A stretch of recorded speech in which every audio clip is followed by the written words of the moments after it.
So guys, here in our today's class, we are going to discuss some applications of Euclid division lemma. Euclid division lemma के कुछ applications आज हम लोग पढ़ेंगे।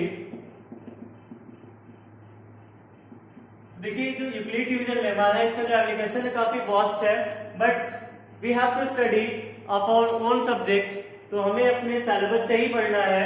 देखिए यहाँ पे मेनली दो यूजेस है आपके यूक्लिड डिवीजन लेमा के। पहला यूज क्या है? To find the properties of numbers. किसी भी नंबर की प्रॉपर्टी फाइंड करने में इसका यूज करते हैं। इससे ये पता चलेगा कि जो हमारे ऑड नंबर्स हैं वो किस फॉर्म में होती है, या इवन नंबर्स है वो किस फॉर्म में होती हैं, या कोई नंबर क्यूब में है तो वो किस फॉर्म में होगा, या कोई नंबर स्क्वायर में है तो वो किस फॉर्म में होगा, and so on.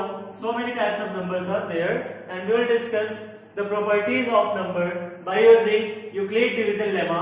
Means this is an application to find the properties of numbers. Second देखिए क्या होगा। सेकंड जो अपने सिलेबस में है वो है to find the HCF of numbers. यहाँ पे फिर हम लोग यूक्लिड डिवीजन लेमा का प्रयोग करते हैं HCF फाइंड करने में। जब हमें HCF फाइंड करना होता है नंबर्स का, तब हम यहाँ पे क्या यूज करते हैं? यूक्लिड डिवीजन लेमा यूज करते हैं। इसके बाद देखिए और भी यूजेस है इसके, और भी एप्लीकेशंस है जब हम लोग कंप्यूटर प्रोग्रामिंग करेंगे। ठीक है, तो फिलहाल अभी अपने को यही करना है, कंप्यूटर प्रोग्रामिंग नहीं करनी है। That's why we will discuss only two uses of Euclid's division lemma. तो देखिए आइए हम लोग बात करते हैं अपने फर्स्ट एप्लीकेशन की बाय एन एग्जांपल। एक एग्जांपल लेके हम लोग इसको डिस्कस करेंगे। तो आपकी एनसीईआरटी की बुक से ही एग्जांपल लिया हमने। एग्जांपल 2 है आपका पेज नंबर 6 पे। देखिए क्या लिख रहा है ये क्वेश्चन में। क्वेश्चन है इनका, show that every positive even integer is of the form 2q and that every positive odd integer is of the form 2q plus 1। देखिए इनका कहना है कि आपको शो करना है कि जो भी इवन इंटीजर्स होंगे वो 2q के फॉर्म में होंगे, एंड जो भी ऑड इंटीजर्स होंगे वो किस फॉर्म में होंगे गाइस? वो 2q plus 1 के फॉर्म में होंगे। तो इस तरीके से हमें बताना है, या कह लीजिए प्रूफ करना है कि जो भी इवन नंबर्स होंगे, दैट मींस जो भी सम संख्याएं होंगी वो 2q के फॉर्म में होंगी। मतलब कोई एक इंटीजर होगा जिसमें 2 का मल्टीप्लाई हमेशा होगा। तो आइए देखते हैं इसमें। जैसे मान लेते हैं हमारे पास जो इवन नंबर्स होती हैं उनका फॉर्मेट पहले हम ऐसे देख लेते हैं। इवन नंबर्स का जो फॉर्मेट होता है गाइस, क्या होता है? 2 4 6 8 10 12 14 16 एक्सेट्रा। ठीक है, तो देखिए क्या करेंगे हम लोग। यहां पे देखिए 2 इज मल्टीपल ऑफ, मतलब 2 इज मल्टीप्लाई विद 1। यहां पे देखिए 4 इज 4 के लिए क्या करेंगे हम लोग? 2 मल्टीप्लाई बाई 2। 6 के लिए क्या करेंगे? 2 मल्टीप्लाई बाई 3। 8 के लिए क्या करेंगे? 2 मल्टीप्लाई बाई 4। और 10 के लिए क्या करेंगे? 2 मल्टीप्लाई बाई 5। इसके बाद फिर 12 के लिए क्या होगा? 2 multiply by 6, and for 14 it will be 2 multiply by 7, then 16 it will be 2 multiply by 8। देखिए यहाँ पे जो भी हमारे इवन नंबर्स है वो किस फॉर्म में है? 2q के फॉर्म में। q क्या है? q एक इंटीजर से, इसकी वैल्यू देखिए यहाँ पे कितनी है? 1 है, यहाँ पे कितनी है? 2, यहाँ पे कितनी है? 3, और यहाँ पे कितनी है? 4 है, और यहाँ कितनी है? 5 है। इस तरीके से हमें इस बात को प्रूफ करना है। देखिए हमने यहाँ पे इसको बाय एप्लीकेशन मतलब ये डायरेक्टली दिखा दिया कि जो भी नंबर्स होंगे और इवन नंबर्स वो 2 के मल्टीपल में होंगे। तो 2 के मल्टीपल देखिए यहाँ पे 2 का सारा मल्टीपल ही है इधर। ठीक है, तो यहाँ पे q की वैल्यू कितनी मिल रही है हमें? 1 2 3 4 5 6, इस तरह से नंबर्स मिलते जा रहे हैं यहाँ पे। तो ये इनफिनिट तक जाएगा।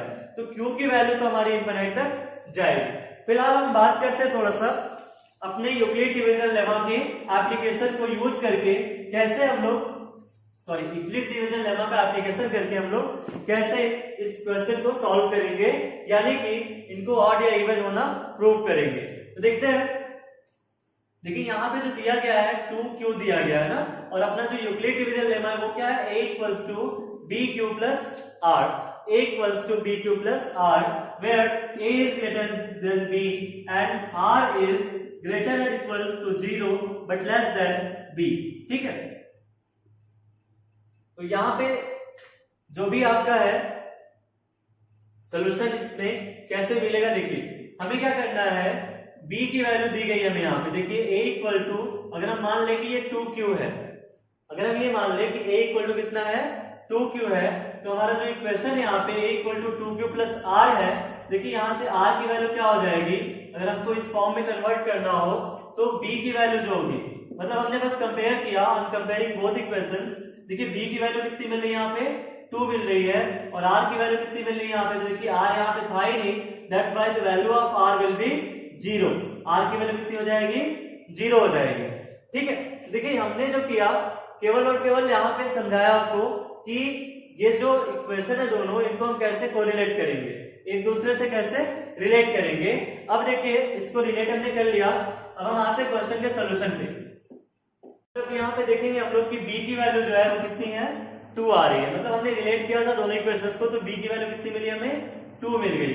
अब देखिए r जो होगा वो 0 से लेकर के 2 के बीच में ही होगा, r की जो वैल्यू होगी वो 0 से लेकर के 2 के बीच में ही होगी, 2 नहीं हो सकती है, 0 से लेकर के 2 के बीच में होगी, 2 नहीं हो सकती है। इस कंडीशन को हम लोग इस तरीके से लिख लेते हैं, r इज ग्रेटर देन और equal to 0 but less than 2। तो जो r की वैल्यू होगी क्या होगी, या तो 0 होगी या तो 1 होगी। Value of r is either 0 और 1। देखिए यहाँ पे क्या करना है, हमें इवन नंबर्स के लिए और ऑड नंबर्स के लिए प्रूफ करना था। तो आइए देखते हैं, वैल्यूज पुट करते जाते हैं और फिर फाइंड करते जाते हैं। तो देखिए फर्स्ट नंबर जो मिलेगा हमारा a equal to B Q plus R में इसको पुट करिए। तो देखिए b की वैल्यू अभी हमने कोरिलेट करके 2 फाइंड की थी और r की वैल्यू 0 और 1 फाइंड की है। ठीक है, तो 1 बाई 1 हम लोग एक बार r की वैल्यू 0 रखेंगे और एक बार r की वैल्यू 1 रखेंगे। b की वैल्यू सेम रहेगी 2। देखिए a की वैल्यू कितनी हो जाएगी 2q plus 0, that means a equal to 2q। एक नंबर मिला हमें यहाँ पे 2q मिल गया। फिर दूसरा नंबर देखते हैं, यहाँ पे जो है a की वैल्यू कितनी मिल जाएगी 2q प्लस r की वैल्यू कितनी है, यहाँ पे सेकंड नंबर में हमें r की वैल्यू कितनी रखनी है 1, because we have only 2 values of r, that is 0 and 1। तो 0 हमने पुट कर लिया, अभी हमारी जो वैल्यू आएगी कितनी आएगी 1। देखिए यहाँ पे कितना हो जाएगा a equals to 2q plus 1। तो ये दो नंबर हमें मिल गए bye using Euclid division lemma. Euclid division lemma use करके हमने दो नंबर्स पाया। वो दो नंबर्स कौन कौन से हैं, 2q एंड 2q प्लस 1। तो देखिए अब हम थोड़ा सा इसको एक्सप्लेन करते हैं। देखिए ये क्या है, 2q है ना, 2 का मल्टीपल है, और इवन नंबर की डेफिनेशन क्या होती है, a number which is multiple of 2, या ऐसा नंबर जो 2 के टेबल में आए उसे हम लोग बोलते हैं इवन नंबर। तो इस तरीके से 2 के टेबल में आ रहा है। और ऑड नंबर्स क्या होती है, ऑड नंबर्स वो होती है जो 2 के टेबल में नहीं आती है। तो उसके लिए क्या कंडीशन होती है, हमारे इवन नंबर के जस्ट बाद वाला नंबर लिखना होता है। देखिए इवन नंबर अपना 2q था, जस्ट बाद वाला नंबर अगर लिखना चाहे तो क्या लिखेंगे, 2 प्लस 1 करेंगे ना। तो ये क्या हो जाएगा आपका 2q प्लस 1, ये इवन का फॉर्मेट हो जाएगा, और ये किसका फॉर्मेट हो जाएगा, ऑड नंबर का फॉर्मेट हो जाएगा। तो इस तरीके से हमने ये देखा कि कोई भी नंबर की प्रॉपर्टी अगर फाइंड करनी हो तो हम लोग यूक्लिड डिवीजन लेमा यूज कर सकते हैं। So this was the first application of Euclid's division lemma. Now let's discuss the second one, that is to find HCF of two numbers. ठीक है, अब हम बात करते हैं दो नंबर्स का HCF कैसे फाइंड करेंगे। तो इसके लिए देखिए एक क्वेश्चन है आपका, एग्जांपल 4 लेते हैं। ये कह रहे हैं अ स्वीट सेलर हैज 420 काजू बर्फीज एंड 130 बादाम बर्फीज. She wants to stack them in such a way that each stack has the same number and the take of the least area of the tray. What is the number of that can be placed in each stack for this purpose? तो देखिए यहाँ पे जो sweet seller है उनके पास जो बर्फी के models हैं वो कितने हैं, 2 मॉडल हैं, और 2 मॉडल्स में एक में 420 बर्फियां हैं और एक में 130। मतलब एक में 420 और एक में कितनी है 130।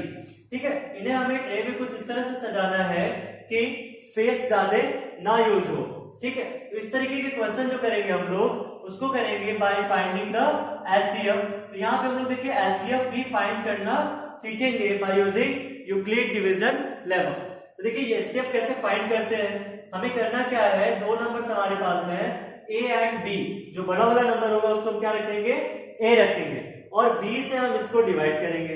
तो देखिए B से जब डिवाइड करेंगे A को तो कितना आएगा, A equal to B Q plus R में इसकी वैल्यू पुट करिए। तो देखिए b से डिवाइड करना है a को, ये हो जाएगा 420 इज इक्वल टू 130। यहाँ लिख लिया, देखिए 13 लिखा हुआ है, यहाँ पे 42 लिखा हुआ है, 13 या 39 होता है, ठीक है, 3 बार में डिवाइड जाएगा।